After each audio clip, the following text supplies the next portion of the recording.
Tá de volta com o nosso Manhã da Piedade ao vivo aqui na sua TV Horizonte. E neste bloco, como eu havia comentado anteriormente, vamos falar sobre relacionamentos e redes sociais.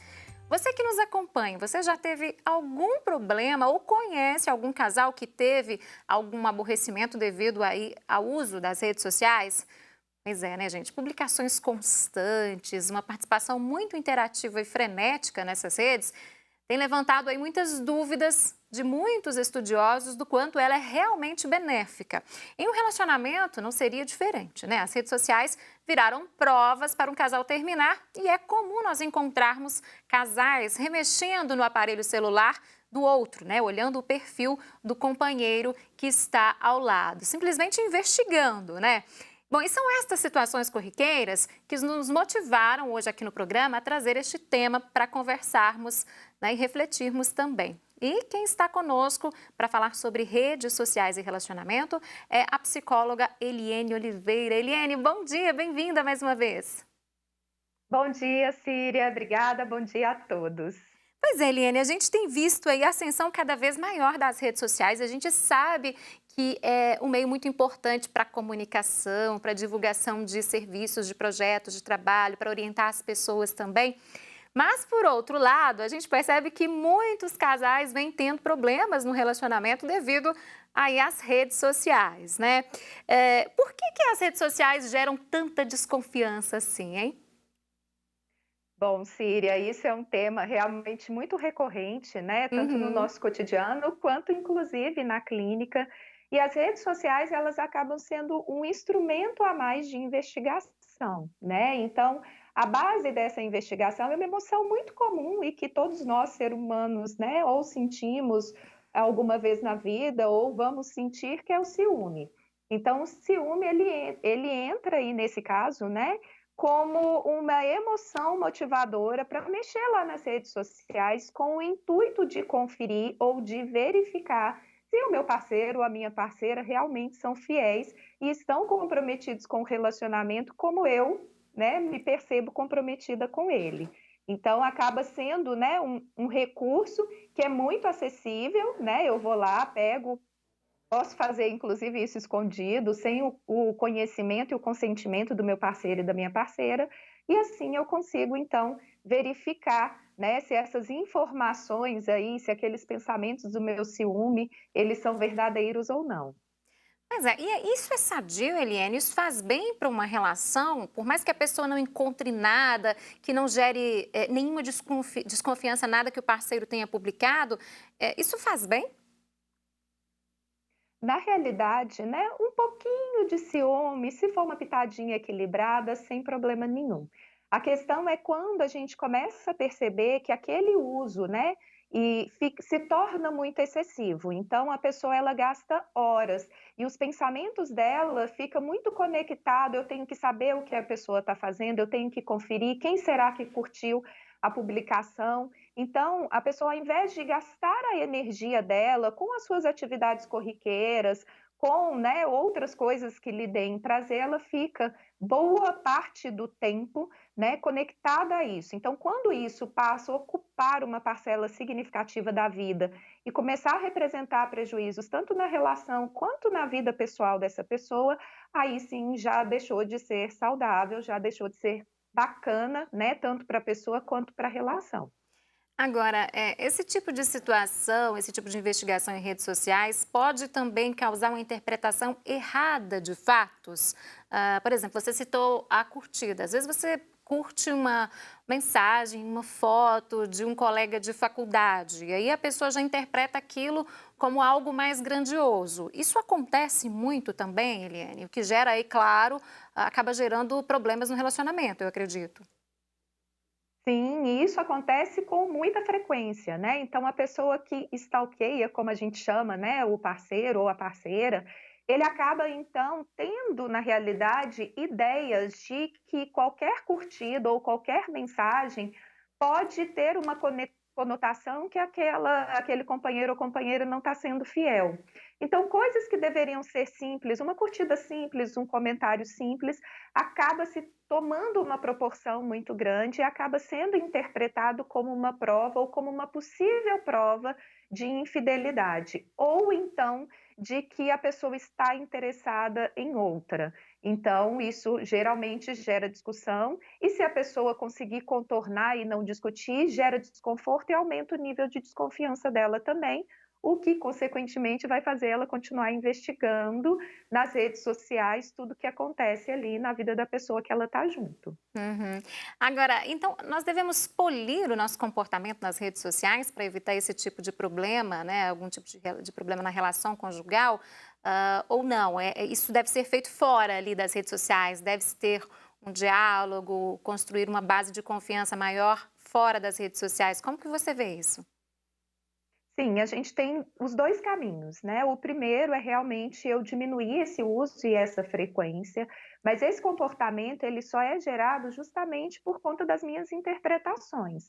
Então, geralmente pessoas, né, que se sentem mais inseguras, elas às vezes têm uma visão de que ninguém é confiável ou de que ela, né, não é uma pessoa interessante ou ela não é digna do amor do outro, e por isso, né, essas interpretações que ativam o ciúme que leva a esse comportamento. Então, uma boa maneira da gente trabalhar isso, né, é realmente diminuir o uso das redes sociais, abrir essa parte para o diálogo, e se realmente a pessoa começar a perceber que aquilo está sendo muito danoso para a vida dela, o primeiro passo é reconhecer que aquilo é um problema e buscar ajuda profissional, né? Então, a gente trabalha com esse tipo de tema dentro do consultório, quando isso começa a apresentar impactos mais significativos, a pessoa não conseguir trabalhar, não conseguir dormir, não conseguir manter uma relação saudável. Então, tudo isso vai realmente representando uma questão muito negativa na vida da pessoa. Eliane, a Thalita Nunes mandou uma pergunta para você, exatamente nisso que você estava falando, né? Porque ela pegou como um gancho. Olha só, ela está dizendo que gosta muito das redes sociais e, de certa forma, faz falta para ela divulgar o trabalho. Mas ela relata que estava atrapalhando muito o relacionamento. E aí, ela cancelou todas as contas dela nas redes sociais. Pois é, então ela preferiu cancelar as contas para evitar problemas no relacionamento, mas ao mesmo tempo isso vem atrapalhando aí o trabalho dela, né? E ela gosta bastante também de redes sociais. Essa é a melhor atitude a se tomar, Eliane? No momento que está muito excessivo, possivelmente, né, esse pode ser um bom caminho. Claro que aí, novamente, eu evitar aquilo às vezes pode me trazer determinados prejuízos, né? No caso dela, deixar de divulgar então nas redes sociais o trabalho dela. Então, nesse caso, né, num primeiro momento, é importante porque ela se afastou daquilo que estava fazendo mal. Mas, né, eu convido a Thalita aí a continuar realmente investindo nessa parte desse controle em relação a esses pensamentos, né, inclusive esse controle em relação ao comportamento do parceiro dela. Então, se a gente equilibra essa parte do ciúme e da desconfiança, ela pode voltar a ter as redes sociais, os contatos, sem tanto sofrimento, né, e sem tantos vínculos de alarme, né, de que qualquer coisa pode significar uma ameaça para a relação dela. Já a Silésia Gomes, Eliane, está relatando aqui que ela resolveu o problema de ciúmes de redes sociais com o companheiro, repassando para ele a senha dela. Então, tanto o companheiro quanto ela têm as senhas um do outro, né? E aí? Isso é um sinal de confiança ou também é uma forma de invasão de privacidade do outro? É, aí depende de como isso foi construído dentro da relação, né. Então, assim, se não é uma coisa que incomoda nem o parceiro e nem ela, ok, né, foi um acordo que eles fizeram dentro da relação. O problema é o que acontece a partir disso. Se o parceiro entra lá e fica investigando muito, ou se ela entra lá na conta, né, do namorado ou do marido e fica investigando demais, e isso acaba trazendo, então, conflitos dentro da relação. Se for esse caso, aí não é a melhor medida. Mas se isso funcionou dentro da relação, ok, tranquilo, né? Vai muito do que cabe dentro do relacionamento. Mas claro, né, que a gente tem que ter uma noção, enquanto companheiro de alguém, de realmente trabalhar esse nível de confiança. À medida que eu vou trabalhando esse nível de confiança, vai diminuindo essa necessidade de eu ficar conferindo, investigando, e à medida também que eu vou aumentando o nível de confiança em mim, né, que eu consigo me reconhecer como uma pessoa interessante, como uma pessoa que é digna de ser amada também, por mais que tenha tido outras relações que não tenham dado certo, isso não significa, não é prova do meu valor, né, enquanto pessoa. Então a gente precisa estudar o que funciona para cada um, mas se realmente tiver esse consumo excessivo, essa preocupação excessiva, toda hora eu fico a partir dessa senha entrando lá para conferir, ele a partir dessa senha entrando para conferir, e isso gera conflitos, aí não seria uma boa alternativa. Mas se entre eles está tudo ok, então funcionou. Não é uma receita de bolo, né, Eliene? Não quer dizer que isso vai funcionar para todo mundo, mas se no caso dela tá dando certo assim, se gera uma confiança maior, tudo parte do diálogo, né? Porque cada casal tem uma forma de lidar com esse tipo de situação também. Sim, exatamente. Tudo parte do diálogo, como eu falei, e como você expressou muito bem, não existe receita de bolo. Então, cada casal, né, precisa se conhecer e também conhecer o outro e alinhar as expectativas que cada um tem para a relação. Uma coisa importante, Síria, de se dizer, é que às vezes, né, existem valores de relacionamentos diferentes. Então, uma pessoa quer um relacionamento com maior liberdade, a outra pessoa quer um relacionamento com maior compromisso, e isso acaba também sendo um fator de conflito, porque a pessoa que quer um pouco mais de liberdade, ela vai acabar se sentindo mais prisioneira, por assim dizer, dessa relação, e quem quer um compromisso vai se sentir muito insegura. Então, o diálogo vai ajudar a perceber se ambos estão no momento correto para se relacionarem, né? E aí conseguir construir uma relação mais madura e positiva para ambos. Para finalizar nossa conversa, chegou uma pergunta aqui da Jaqueline Faria, Eliene.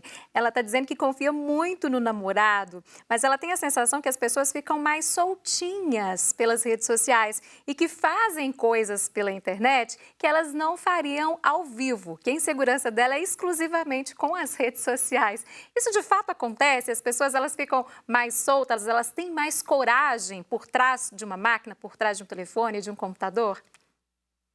Sim, costumam ter mais coragem por trás de uma máquina do de um computador, né, porque aquilo, né, quando eu estou ao vivo, a pessoa vai rebater ao vivo aquilo que eu digo, né, e quando eu estou por trás de uma máquina, mandando uma mensagem, algumas coisas assim, eu posso filtrar aquilo que vai ser recebido, né, e a pessoa também que recebe, às vezes ela vai filtrar aquilo que ela vai dizer ali em mensagem. Então, às vezes, né, como a gente tem essa parte mais de não ter um contato direto, algumas questões aí, né, algumas intimidações do comportamento, elas podem se perder um pouquinho, né? Não significa que a pessoa vai se tornar outra, mas pode se perder um pouquinho, sim.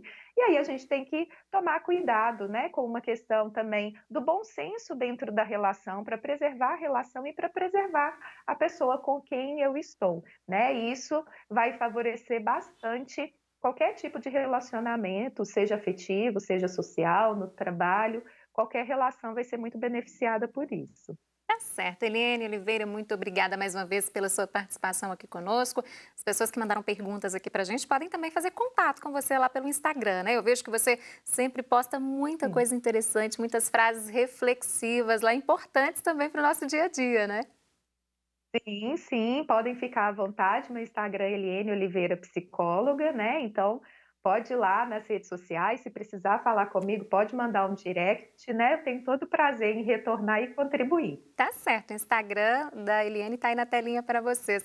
Eliene, muito obrigada mais uma vez e até a próxima oportunidade. Obrigada, até a próxima. Um bom dia a todos. Ótimo dia. E agora a gente vai para um rápido intervalo. Eu volto daqui a pouquinho, porque no próximo bloco vamos refletir e cantar com o músico e filósofo Juninho Deusemi. Eu volto já.